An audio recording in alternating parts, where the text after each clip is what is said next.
তখন ভাই মাইকটা আমার কাছে দিন।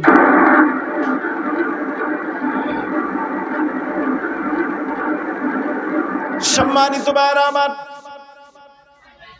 একটা মজার খবর শোনাবো, আজব খবর। আমার মোবাইলের ভিতরে আছে কিন্তু আপনাদের এখানে এমবি সাপোর্ট করে না, আপনাদেরও শোনাবো। আল্লাহ রসুল সাল্লাল্লাহু আলাইহি সাল্লাম আল্লাহ পাক মেরাজের রজনীতে যখন নিলেন, রাসূলুল্লাহ সাল্লাল্লাহু আলাইহি সাল্লাম দুনিয়াতে আসার পরে সাহাবায়ে কেরাম প্রশ্ন করলো, ইয়া রাসূলুল্লাহ কি দেখলেন? কয় যা দেখছি, যা শুনছি তোমরা শোনো না, তা দেখো না। আসবে কয় রাসূল কি দেখছে? কয় আকাশে 4 আঙ্গুল পরিমাণ জায়গাও খালি দেখি নাই যে ওইখানে ফেরেশতার সেজদা জিকির আজগার নাই।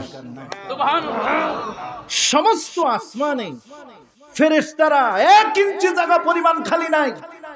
ওই খালি জায়গার ভিতরে ফেরেশতারা ইবাদত বন্দেগী করে না, মিলিয়ন ট্রিলিয়ন ট্রিলিয়ন ফেরেশতারা একসঙ্গে আল্লাহর জিকির করতেছে। সুবহানাল্লাহ।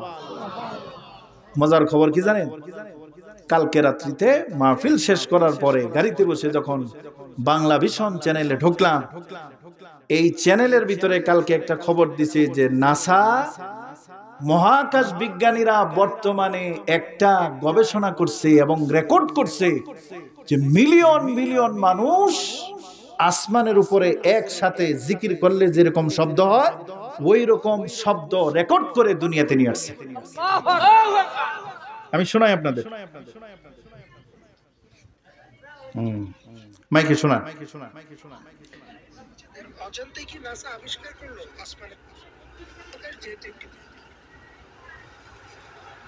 আপনি এটা কানে দিয়ে শুনেন, আওয়াজটা যখন আসবে তখন মাইকে দিয়ে। হুসাইন আজ থেকে ১৫০০ বছর আগে, কত বছর আগে? ১৫০০ বছর আগে রাসূলুল্লাহ সাল্লাল্লাহু আলাইহি সাল্লাম বললেন যে মিলিয়ন মিলিয়ন মানুষ একসাথে শব্দ করে আওয়াজ করে জিকির করতেছে। সেই একসাথে জিকির করলে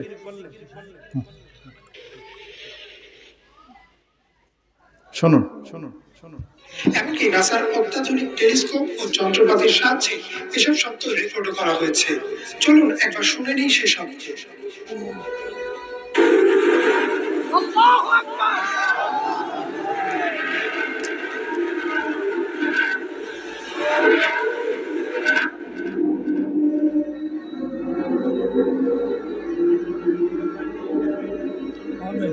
তখন ভাই মাইকটা আমার কাছে দিন।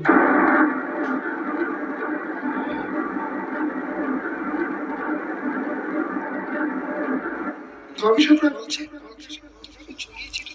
এই শব্দের সাথে যারা হজ করতে গেছেন তালবিয়া যখন পাঠ করে ৩০ লক্ষ ৫০ লক্ষ ৬০ লক্ষ মানুষ যখন বলে লাব্বাইক আল্লাহুম্মা লাব্বাইক লা শারীকা লাক লাব্বাইক, তখনকার টেলিভিশনের পর্দাগুলো যেরকম ঘুম ঘুম জুম জুম করে, ওই নাসার বিজ্ঞানীরা আবিষ্কার করেছে মিলিয়ন মিলিয়ন মানুষ মিলে সেখানে একসাথে। খ্রিস্টান তো তারা বলে যে খ্রিস্টানদের সেই দলীয় সঙ্গীত গাইতেছে, কিন্তু খ্রিস্টান ওখানে যাবে কেমনে? সেখানে তো আমার আল্লাহর ফেরেশতারা আছে। আল্লাহু আকবার।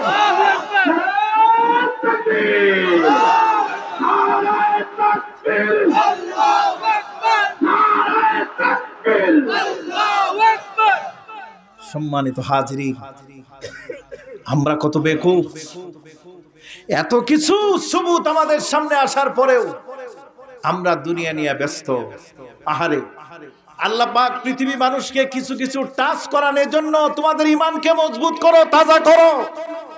তোমরা যারা বলো পরকাল বলতে কিচ্ছু নাই, এই মহাকাশ বলতে কিছু নাই, এরকম নাস্তিকবাদী মতবাদে যারা বিশ্বাস করো, আল্লাহ তাদেরকে বোঝানোর জন্য ওই বিজ্ঞানের মাধ্যমে, বিজ্ঞানের মেশিনারিজের মাধ্যমে আল্লাহ পাক তার গুপ্ত বিষয়গুলা সামান্য কিছু আমাদের সামনে প্রকাশ করে দেন। আলহামদুলিল্লাহ। রাসূলুল্লাহ সাল্লাল্লাহু আলাইহি ওয়াসাল্লাম গেলেন, সমস্ত আসমানগুলা পার হলেন, সিদরাতুল মুনতাহা পার হলেন, আরশে আজিমে গেলেন। আল্লাহ পাক ফাকানা কাবা কাউসাইনি আও আদনা, সুবহানাল্লাহ। এক দনক পরিমাণ আল্লাহর রসুলের দূরত্ব কয় ধনুক? ধনুক চিনেননি আপনারা? এই যে ধনুক, এতটুকু দূরত্বে আমার রসুল, এতটুকু দূরত্বে আমার আল্লাহ। এই পৃথিবীতে আল্লাহ পাক যাকে সবচাইতে বেশি পছন্দ করেন, ইজ্জত করেন, সম্মান করেন, সেই রাসূলুল্লাহকে সামনে নিয়া আল্লাহ পাক বলতেছেন, ও আমার হাবিব, এই সব কিছু ছেড়ে দিয়া আমার সামনে আপনি আসলেন, বন্ধুর বাড়িতে আসলেন, কি নিয়ে আসলেন? আল্লাহ রাসূল বলতেছেন, আত্তাহিয়াতু লিল্লাহ, সুবহানাল্লাহ, ওয়াস-সালাওয়াত ওয়াত-তাইয়িবাত। এই কথা বলার পরে আল্লাহ পাক বলেন, আসসালামু আলাইকা আইয়ুহান নাবিয়্যু ওয়া রাহমাতুল্লাহি ওয়া বারাকাতুহু। আপনার জন্য রহমত আর বরকতের সব দরজা খুলে দিলাম। আমার রাসূল আমাদের জন্য কত মহব্বত করেন, আমাদের প্রাণের নবী আমাদেরকে কত ভালোবাসেন। দুলুক বুলুক সব ছাড়িয়ে আল্লাহর আরশে আজিমে বসে রাসূলুল্লাহ উম্মতের কথা বলেন নাই, এজন্য তিনি বলতে লাগলেন, আসসালামু আলাইনা ওয়া আলা ইবাদিল্লাহিস সালিহিন। ও আল্লাহ, শুধু আমার জন্য রহমত আর বরকত শান্তির দরজা খুললে হবে না, আমার উম্মতের জন্য রহমত বরকত শান্তির দরজা খুলে দেন। আল্লাহ বললেন, আপনাকে দিলাম, আপনার উম্মতের জন্য রহমতের দরজা খুলে দিলাম। রাসূলুল্লাহ বললেন, আমি এই কথার সাক্ষী প্রমাণ পাইলাম কেমনে? আমি জান্নাতের ভিতরে তিনটা কথা লেখা দেখলাম, তিনটা কথা। এক নম্বরের কথা হলো লা ইলাহা ইল্লাল্লাহ মুহাম্মাদুর রাসূলুল্লাহ। দুই নম্বর, আমার আল্লাহর সেই জান্নাতের দরজার ভিতরে আমি দেখতে পাইলাম আল্লাহ রাব্বুল আলামিন লিখে রাখছেন, আমার গজবকে আমার রহমত ঢেকে নেয়, গজবের উপরে আমার রহমত গালেব হয়ে যায়। আল্লাহ যতই রাগ করেন, গুসা করেন, বান্দা যদি রহমতের দিকে তাকায়া তওবা করে আল্লাহকে যদি ডাক দেয়, আল্লাহ বলেন, ক্বালা রাব্বুকুম উদউনি আস্তাজিব লাকুম। আল্লাহ বলতেছেন, আমারে ডাকো, আস্তাজিব লাকুম, আমি তোমার দোয়া কবুল করব, তওবা মাফ করব, আমি তোমার জিন্দেগীর সব গুনাহ গাথাগুলি মাফ করে দিব। সুবহানাল্লাহ। বান্দা যখন গুনাহ করে, বারবার যদি গুনাহ করে, আল্লাহর কাছে যদি বারবার মাফ চায়, আমার আল্লাহ বারবার মাফ করে দেয়। দুনিয়ার মানুষের কাছে বারবার অপরাধ করলে মাফ চাইলে বিরক্ত হয়, কিন্তু আমার আল্লাহর কাছে বারবার কেউ যদি চায়, কেউ যদি গুনাহ মাফ চায়, তওবা যদি কেউ করে, আল্লাহ রাব্বুল আলামিন গুনাহ মাফ করেন, তওবা মাফ করেন, আর খুশি হয়ে যান, বিরক্ত হন না, বরং ওই তওবাকারীকে আল্লাহ রাব্বুল আলামিন হৃদয়ের কাছে রহমতের কুলে টেনে নিয়ে তার জিন্দেগীর গুনাহ মাফ করে দেয়। আল্লাহ নবী বলতেছেন, ও আল্লাহ, আমি তো আসলাম, এখন আপনার সাথে আমার উম্মতের যোগাযোগ কেমনে হবে? একটা কন্টাক্ট নাম্বার দিয়ে দেন। সুবহানাল্লাহ। কোন কেমনে আপনার সাথে আমার উম্মতরা যোগাযোগ করবে? দুনিয়াতে তো আমি সারা জীবন কিয়ামত পর্যন্ত থাকবো না, একটা কন্টাক্ট নাম্বার দিয়া দেন। আল্লাহ বলতেছেন, আপনার উম্মতের 50 নাম্বার দিয়া দিবেন, ডায়াল করতে বলবেন, যখন ডায়াল করবে তখনই আমি আল্লাহ তার সামনে হাজির হয়ে যাব। আসসালাতু মেরাজুল মুমিনিন। সুবহানাল্লাহ। কোন রাসূলের মেরাজ হলো জিন্দেগিতে একবার। মুমিন, নামাজি, মুত্তাকি, মুহসিনিনের বান্দাদের মেরাজ হবে দৈনিক 5 বার। সুবহানাল্লাহ। উসজুদু ওয়াক্তারিব, সিজদার মাধ্যমে বান্দার আল্লাহ নিকটবর্তী হয়ে যায়। উনি যখন 50 ওয়াক্ত নামাজ নিয়ে আসলেন, সেই নামাজ কমাতে কমাতে কমলো 45 ওয়াক্ত, থাকলো 5 ওয়াক্ত।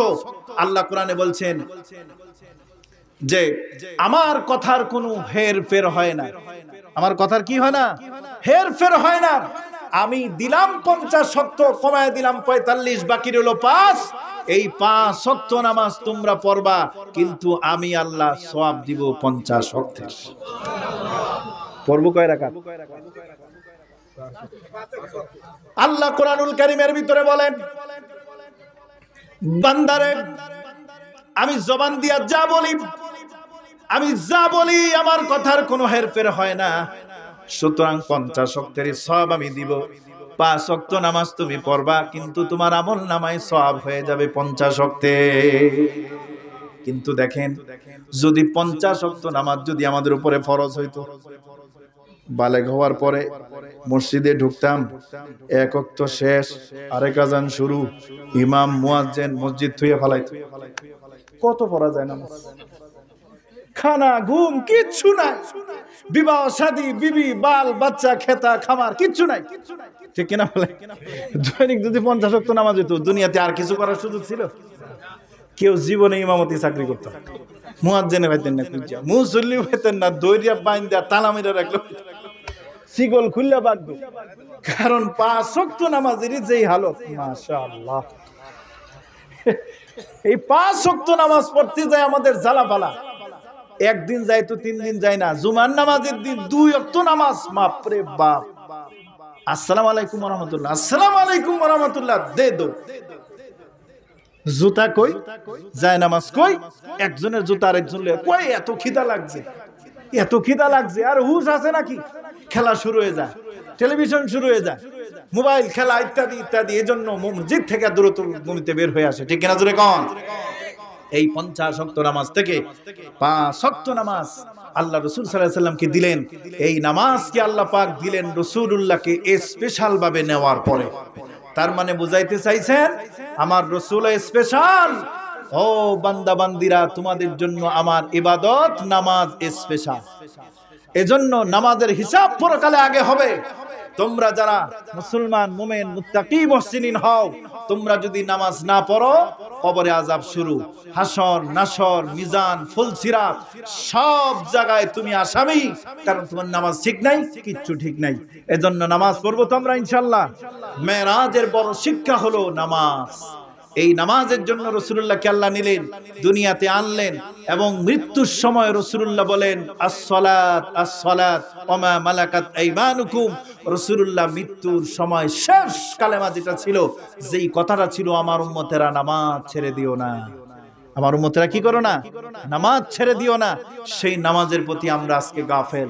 আল্লাহ পাক, অনেক রাত হয়ে গেছে, আল্লাহ পাক আমাদেরকে নামাজের প্রতি যত্নশীল হওয়ার তৌফিক দান করুন। আল্লাহ পাক এই মসজিদে জুমার দিনের মতো 5 ওয়াক্ত নামাজি দিয়ে যেন আল্লাহ মসজিদটাকে ভরে দেন, আল্লাহ যেন সেই তৌফিক দান করেন, বলুন আমিন। নামাজ পড়বেন তো ইনশাআল্লাহ?